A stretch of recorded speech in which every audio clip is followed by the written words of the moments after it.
Moving on, we have the Satanic Panic.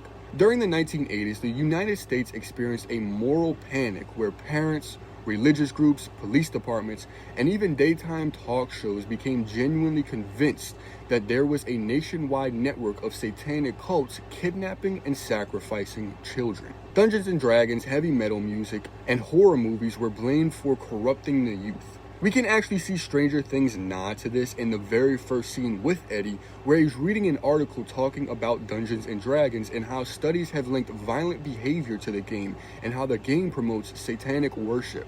There were actual organizations like BADD that lobbied to get the game banned from schools and stores, claiming it was a gateway to the occult. Police departments held seminars on occult crime, and a lot of innocent people were arrested and convicted based pretty much on nothing other than mass hysteria. Bringing it back to Eddie and the Hellfire Club, they were most likely treated like criminals by a good portion of the population simply because they played D&D and were a little different. Most people really don't understand the cultural impact Dungeons and Dragons had on America at the time Stranger Things took place, and the fact that it plays such a large role in Stranger Things is just chef's kiss. It's awesome. And how Eddie gets immediately blamed for the murder of Chrissy because he was involved in this just makes it that much better and more accurate to real life and how things may have actually played out if it were real. Next up, we have the Philadelphia experiment. This is a legendary conspiracy theory from World War II that claims the U.S. Navy conducted a secret experiment in 1943 to make the USS Eldridge, a destroyer escort,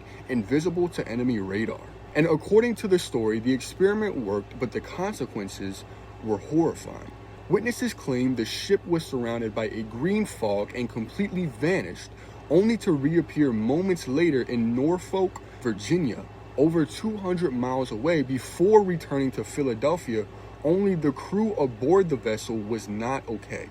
Some sailors were reportedly fused into the metal structure of the ship, their bodies merged with the steel bulkheads. Others were found embedded in the deck or wall, still alive but trapped inside of the ship.